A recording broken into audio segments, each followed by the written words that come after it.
Assalamualaikum warahmatullahi wabarakatuh.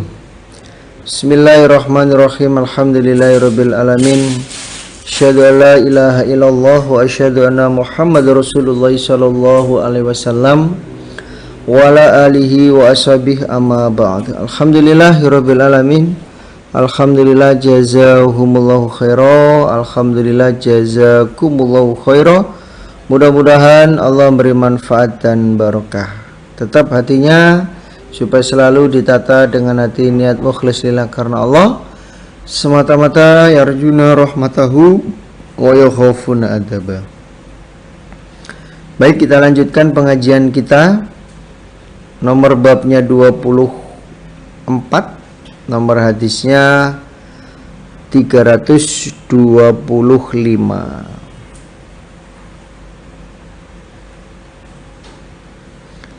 A'udzu billahi minasyaitonir rajim. Bismillahirrahmanirrahim. Babun bab idza hadat, ketika haid siapa perempuan, fi syahrin di dalam 1 bulan, salasa haidatin 3 kali haitan.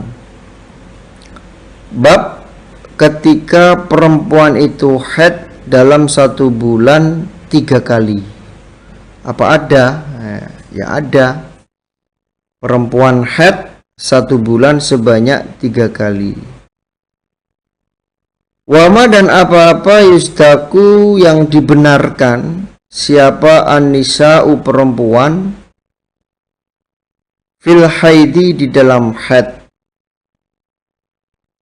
wal hamli dan hamil.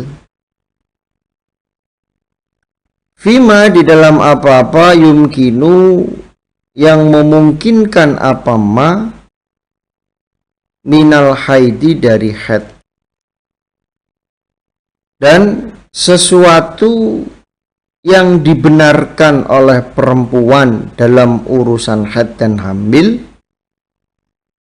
di dalam sesuatu yang memungkinkan dari haid. Jadi maksudnya pengakuannya perempuan tentang haid dan pengakuannya perempuan yang hamil, kalau dimungkinkan seperti itu, maka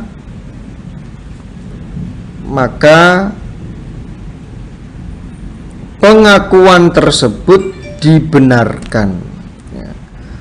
Maka pengakuan tersebut dibenarkan, terutama bagi perempuan yang ditalak oleh suaminya. Liqaulillah, karena firman Allah Ta'ala yang maluhur, wala yahilu dan tidak halal, lahunna bagi mereka perempuan, ayaktumna bahwa menyembunyikan mereka, ma pada apa-apa, kholaqo yang telah menciptakan siapa Allah fi arhamihina di dalam beberapa rahim mereka, yaitu hamil dan haid. Karena di dalam firman Allah itu dijelaskan tidak halal bagi perempuan bahwa dia menyembunyikan terhadap sesuatu yang telah Allah ciptakan di dalam rahim mereka. Jadi tidak halal, berarti tidak boleh perempuan menyembunyikan, ya, haidnya disembunyikan dengan tujuan agar cepat selesai masa iddahnya, atau kandungannya disembunyikan, ya. Sebetulnya dia hamil, tapi dia tidak memberitahu atau menyembunyikan kehamilannya dengan tujuan untuk mempercepat masa iddahnya. Kan kalau masa iddahnya perempuan yang hamil itu kan sampai melahirkan. Kalau hamilnya baru 3 bulan atau hamilnya baru 1 bulan 3 minggu, itu kan lama untuk menjalankan masa iddah dan untuk dilamar oleh laki-laki lain, sehingga dia menyembunyikan kehamilan tersebut dengan tujuan agar mempercepat masa iddah, ya, 3 sucian, 3 haitan atau 3 bulan, sehingga nanti setelah itu laki-laki boleh melamarnya. Ini nggak boleh, ya, tidak boleh. Perempuan seperti itu tidak boleh. Kalau memang haid, ya mengaku haid. Kalau memang hamil, ya mengaku hamil, karena ini kaitannya untuk menentukan masa iddahnya perempuan, ya. Kaitannya untuk menentukan masa iddahnya perempuan. Jadi tidak boleh menyembunyikan. Kalau memang haid ya haid, kalau memang hamil ya hamil. Wa yudkaru, dan disebutkan an Ali wa Syureh, ini mro'atun, jika datang perempuan,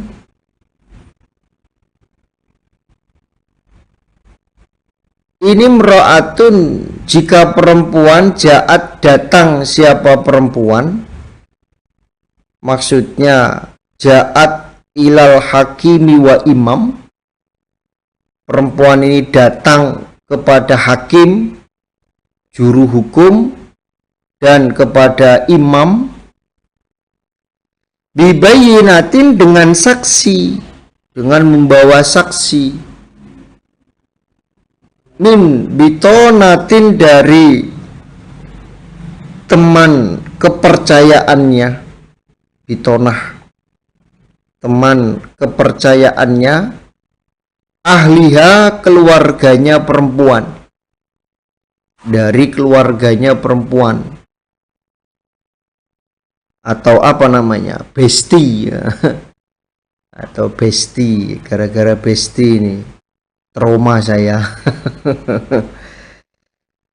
Rupane miman, dari orang, yurdo, yang diridhoi, yurdo, yang diridhoi, opo dinuhu, agamanya perempuan, maksudnya orang yang faham agama.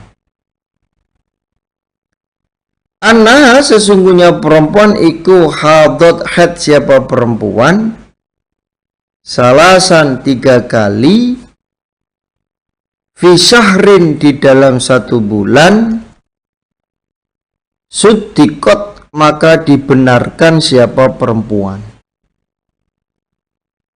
Jadi disebutkan hadis dari Ali dan Syureh, jika ada seorang perempuan yang datang kepada hakim dan imam dengan membawa saksi dari teman kepercayaannya, dengan membawa saksi orang yang dia percaya dari keluarganya, yaitu orang yang faham di dalam agamanya, ketika perempuan itu mengaku bahwa dia haid dalam 1 bulan 3 kali, maka pengakuan perempuan tersebut dibenarkan.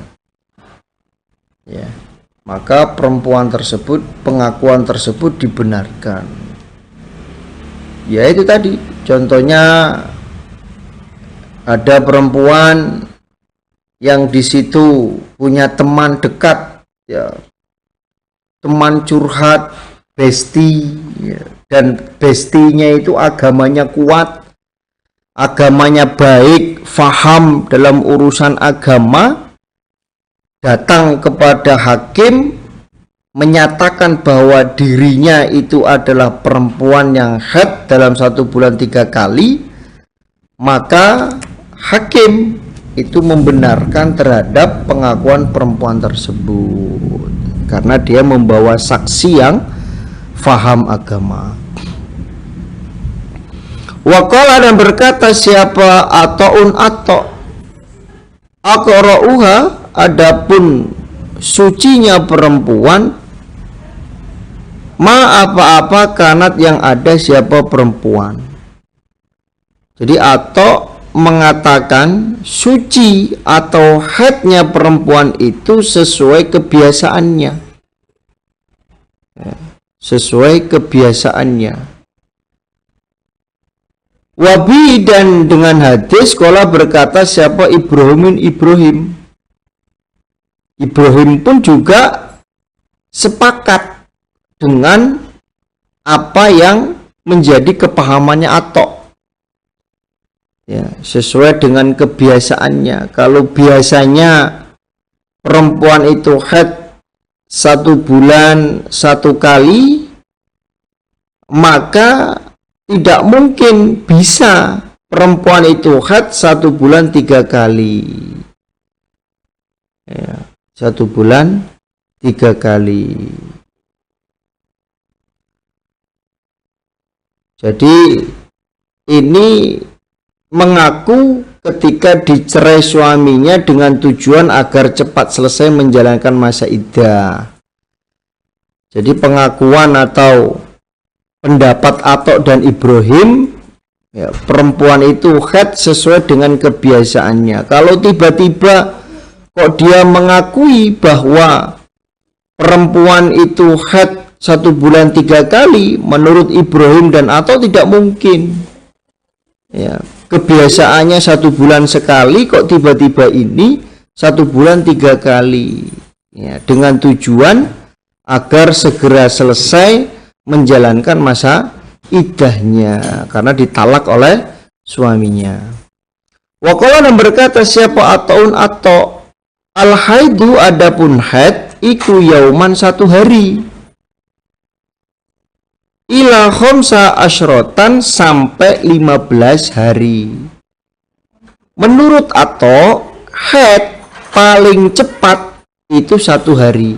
Jadi haid itu minimal 1 hari. Paling lama atau maksimalnya itu 15 hari. Kalau lebih dari 15 hari, menurut Atok itu bukan haid. Nah, kalau lebih dari 15 hari itu bukan haid. Apa? Istihadhah. Nah, ini istihadhah.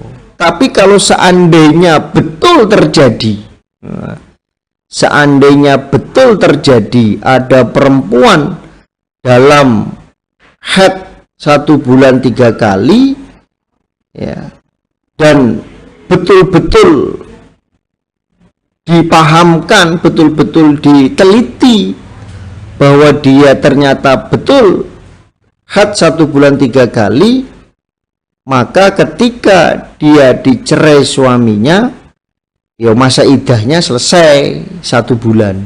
Nah, karena dia haidnya 1 bulan 3 kali. Ini seperti yang dijelaskan di dalam Kitabut Talak, ya. Nah, terjadi. Tapi syaratnya perempuan yang mengaku dirinya itu haid 1 bulan 3 kali, itu syaratnya membawa teman yang betul-betul agamanya paham, ya. Paham agama, paham hukum, ya. Datang kepada hakim, datang kepada imam, dia mengaku, ya, bahwa dirinya haid sebanyak 3 kali dalam 1 bulan, maka hakim membenarkan. Itu kalau betul-betul terjadi. Waqala, dan berkata siapa Mu'tamir an Abi, saat itu bertanya aku Ibnu Sirin pada Ibnu Sirin, animro'atin, tentang perempuan, taro melihat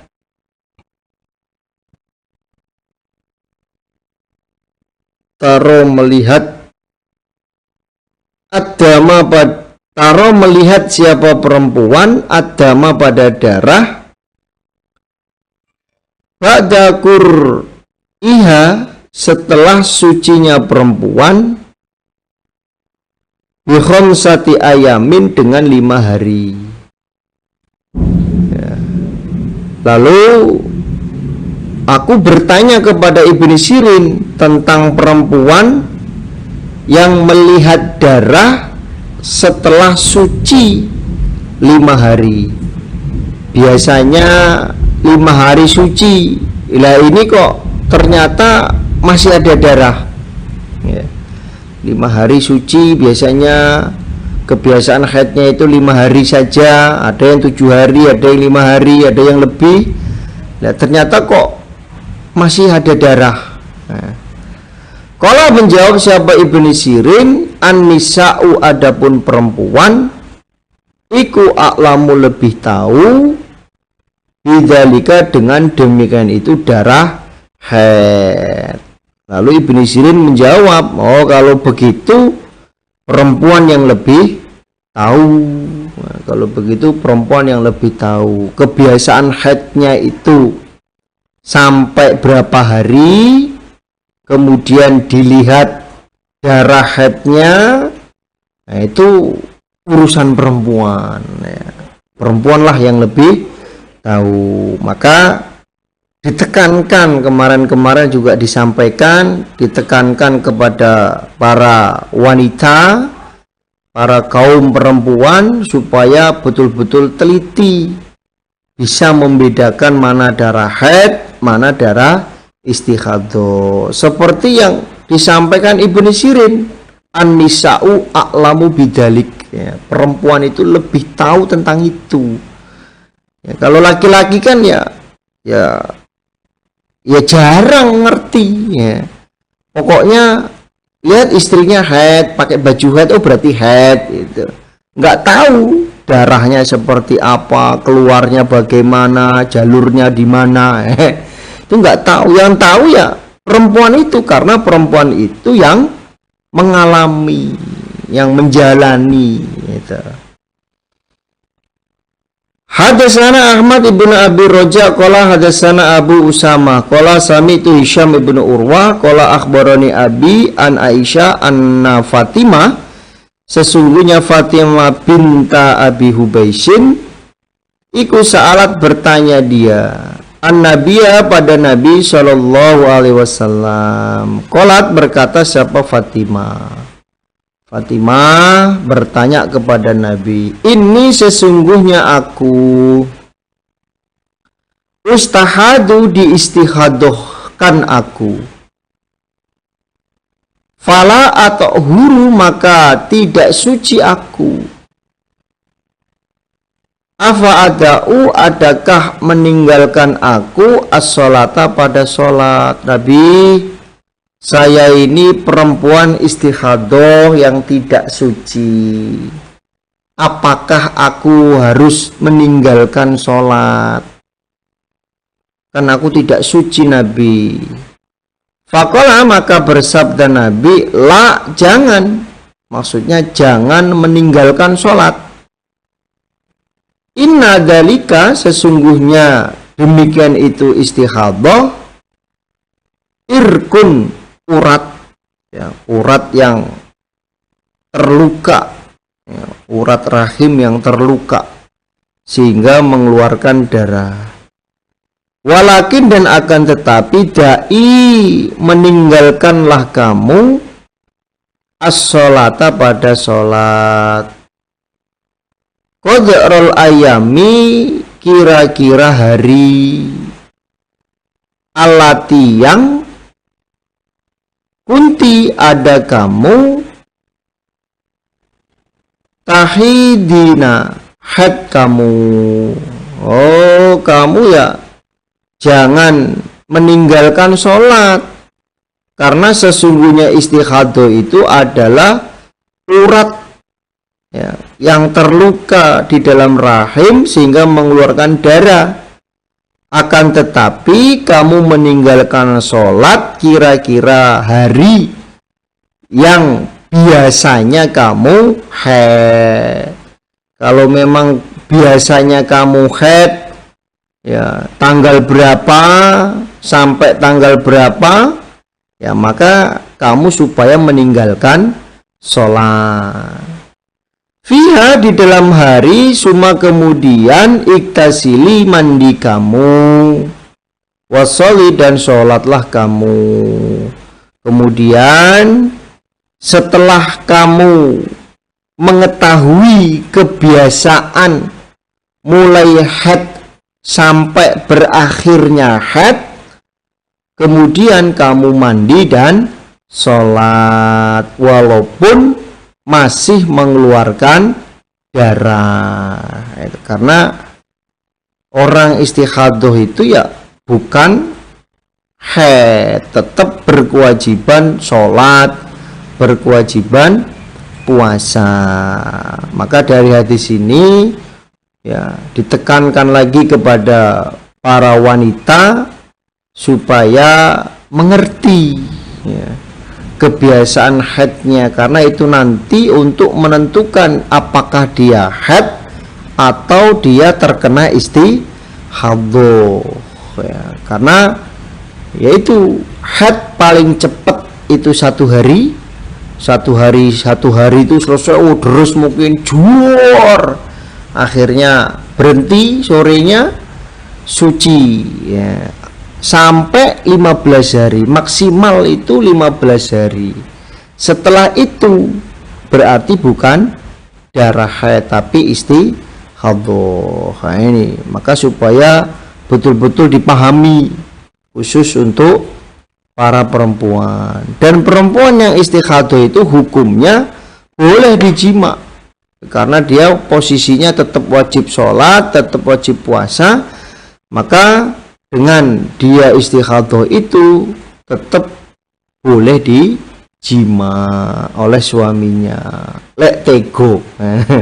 Lek tego. Bab satu lagi. Babus sufrati, babnya kuning-kuning. Babnya kuning-kuning. Wal kudrati dan keruh. Wal kudrati dan keruh.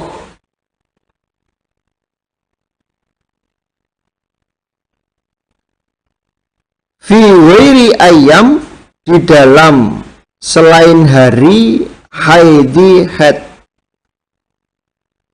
Babnya kuning-kuning dan keruh di dalam selain harinya haid. Jadi bukan harinya haid tapi ada kuning-kuning dan keruh darah. Nah, itu bagaimana? Hadatsana Qutaibah bin Sa'id qala hadatsana Ismail an Ayyub an Muhammad an Ummi Atiyah qalat, berkata Ummi Atiyah, kuna ada kami Ummi Atiyah la nu'addu, tidak menganggap kami al-kudratu pada keruh, wasufratu dan kuning-kuning, syai'un sesuatu, maksudnya darah haid. Jadi warna kuning-kuning dan keruh itu tidak aku anggap haid ya, berarti wajib sholat, dan memang itu keluarnya bukan hari-hari haid. Contohnya mungkin hari-hari biasa bukan waktunya haid, kok ngerasa mengeluarkan sesuatu dari kemaluannya, dilihat kuning-kuning dan keruh, dan memang itu bukan kebiasaan hari haidnya, maka itu bukan darah haid, tetap sholat, tetap puasa. Nah, itu babu irkil istihadati, bab uratnya perempuan yang istikhadah. Bab uratnya perempuan yang istikhadah. Hadatsana Ibrahim ibni Mundir qala hadatsana Ma'an qala hadatsani Ibnu Abi Dhi'bin an Ibni Syihab an Urwah wa an Umrah wa an Amrah an Aisyah, rupane zaujin Nabi, istrinya Nabi sallallahu alaihi wasallam. Anna Ummi Habibah, sesungguhnya Ummi Habibah iku istuhidat, diistihadahkan. Siapa Ummi Habibah? sab'a sinina 7 tahun. Jadi Ummu Habibah mengalami istighadah, istrinya Nabi mengalami istighadah itu selama 7 tahun. Fasa'alat, maka bertanya siapa Ummu Habibah Rasulullah pada Rasulullah sallallahu alaihi wasallam andalika, tentang demikian itu istighadah. Bagaimana ini Nabi? Fa'amaroha, maka perintah siapa Nabi ha pada Ummi Habibah antagtasila, bahwasanya mandi dia.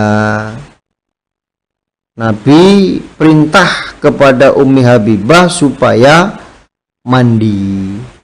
Faqala, maka bersabda siapa Nabi, hadza, ini istihadah, iku irkun urat. Irkun urat. Fakanat, maka ada siapa Ummi Habibah tagtasilu, mandi dia likulli sholatin, pada setiap sholat. Jadi Nabi menjelaskan bahwa istighadah itu adalah urat rahim yang terluka sehingga mengeluarkan darah melalui kemaluannya. Maka Ummi Habibah setiap mau sholat dia mandi junub, ya. Setiap mau sholat itu mandi junub, tapi ini tidak wajib, ya. Mandi junubnya itu tidak wajib bagi perempuan yang istighadah, namun disunahkan, ya. Namun disunahkan setiap perempuan yang mau mengerjakan sholat karena istighadah itu supaya mandi junub. Dan di dalam praktek mengerjakan sholatnya itu digandeng, ya, dijamak antara sholat duhur dengan sholat asar, sholat maghrib dengan sholat isya. Prakteknya mengerjakan sholat duhur itu dikerjakan di waktu akhir duhur atau di waktu masuk awal asar. Nah, contoh jam 3 ini sudah masuk waktu sholat asar, maka perempuan yang istighadah itu mengerjakan sholat duhurnya di jam 3. Selesai sholat duhur lanjut sholat asar. Nah itu. Atau jam 3 kurang itu mengerjakan sholat duhur. Ketika sudah masuk awal waktu sholat asar, dia langsung mengerjakan sholat asar. Begitu juga dengan sholat maghrib dan sholat isya, itu dijamak. Mengerjakan sholat maghribnya di akhir waktu sholat maghrib, mengerjakan sholat isya di awal waktu sholat isya. Itu praktek di dalam perempuan mengerjakan sholat dalam keadaan istighadah, ya. Agar tidak netes darahnya ke baju, ke kain, bisa dilapisi dengan softtek. Kayak kalau sekarang pakai softtek, kalau dulu disumpel, ya. Dulu belum ada softtek, ketika perempuan istighadah termasuk Ummu Habibah, nah ini apa? Ketika mau sholat, yaitu disumpel dulu dengan kain, ya. Dengan kain disumpel dengan tujuan agar darahnya itu tidak netes. Kalau Ummi Salamah itu di bawah selakangannya itu dikasih wadah, sehingga ketika darah itu netes, netesnya ke dalam wadah. Itu kalau sekarang sudah enak, ya. Ketika perempuan dikodar kena istighadah, ya agar darah itu tidak netes ya dia pakai Softtek berbagai macam merek gitu. Berbagai macam merek, ada yang tebal, ada yang tipis itu. Babul mar'ati, babnya perempuan. Alhamdulillah, jazakumullahu khaira. Mudah-mudahan Allah beri manfaat dan barokah. Karena waktunya sudah mepet dan hadisnya sedikit panjang ya, saya cukupkan sekian pengajian pada kali ini. Apabila dari awal sampai akhir ada kata yang kurang pas, saya mohon maaf sebesar-besarnya.